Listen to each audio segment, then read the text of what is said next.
अभी हमने देखा कि मशीन में वर्किंग को देख लिया। वर्किंग के बाद इसमें जो क्लीनिंग करना पड़ता है, मेंटेनेंस में क्या-क्या चीज़ देखनी है, वो मैं आपको बताता हूँ। तो इधर देखिए, इधर ये प्री मिलिंग का यूनिट है फर्स्ट, जहाँ पे डस्ट गिरता है। उसके बाद इधर ये ट्रिमिंग का है, उधर ये सब डस्ट गिरा हुआ है, बराबर? इधर डक्टिंग के पॉइंट दिए, अगर डस्ट कटर लगा होगा, डक्टिंग सिस्टम लगा होगा तो बाकी डस्ट खींच लेगा। और कुछ परसेंट डस्ट 5 से 10% डस्ट जो रहेगा, उसको इधर मैनुअल गन दिया है, एयर गन। उससे हम लोग इस तरह से क्लीन कर सकते हैं। जैसे प्री मिलिंग का ये है, इधर भी इसको बेसिकली हमें यूनिट के ऊपर जो डस्ट लगी उसको क्लीन करना पड़ता है। उसके अलावा जब एज बेंडिंग लगती है तो जो उसका एक्स्ट्रा ग्लू है, अगर एक्स्ट्रा ग्लू इधर लगेगा तो इधर रोलर पे कटर्स का ऑप्शन दिए वो निकाल देगा। मगर बाई चांस डस्ट अगर रह गया, जो ये कटरिंग का जो गाइड है, इसका गाइड है, उस पर रह गया, ये मैनुअल गन एयर गन दिया है, जिससे हम ऐसे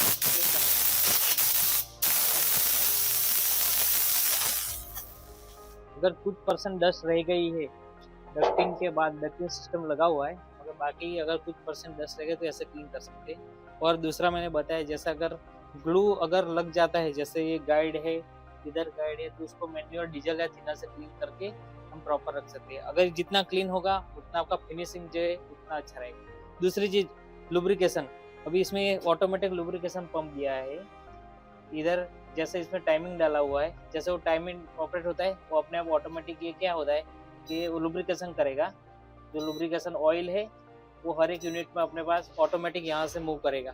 तो जो यूनिट के जो मैकेनिज्म है, आगे पीछे होता है, जो इसमें बेरिंग से लगी है, तो उसको मूवमेंट में इजी रहे और हार्ड ना पड़े। तो उससे क्या होगा, वर्किंग स्मूथ होगी और आपका यूनिट का सेफ्टी रहेगा। तो इसमें मेन चीज क्लीनिंग का ही है। अगर ग्लू लग जाता है, डस्ट है, उसको क्लीन करिए तो प्रॉपर आपका फिनिशिंग रहेगा और मास प्रोडक्शन अच्छा निकलेगा और दूसरी मशीन की सेफ्टी भी रहेगी।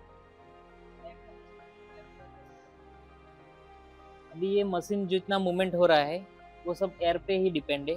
अभी इधर देखो, एयर प्रेशर का गेज दिया हुआ है, इधर मिनिमम 6 बार पे होनी चाहिए और मैक्सिमम 8। तो हमारा जो मशीन है वर्किंग जो 6 से 8 बार में चलेगा। अगर 6 से डाउन हो जाएगा एयर, तो मशीन में एरर आ जाएगी और यूनिट बराबर काम नहीं करेंगे, आपका वर्किंग बराबर होगा या फिर एक्सीडेंट भी हो सकता है। मगर ऐसे सेफ्टी फीचर्स डाले हुए कि ऐसा ना हो, मगर हमें रिक्वायरमेंट है 6 से 8 बार में एयर होनी चाहिए। अगर इतना एयर प्रेशर बराबर होगा, क्लीनिंग बराबर होगा, विथआउट डक्टिंग होगा, तो आपका जो वर्क पीस फिनिशिंग निकलेगा वो प्रॉपर, हर एक पीस प्रॉपर निकलेगा और मेंटेनेंस में भी इजी रहेगा आपको।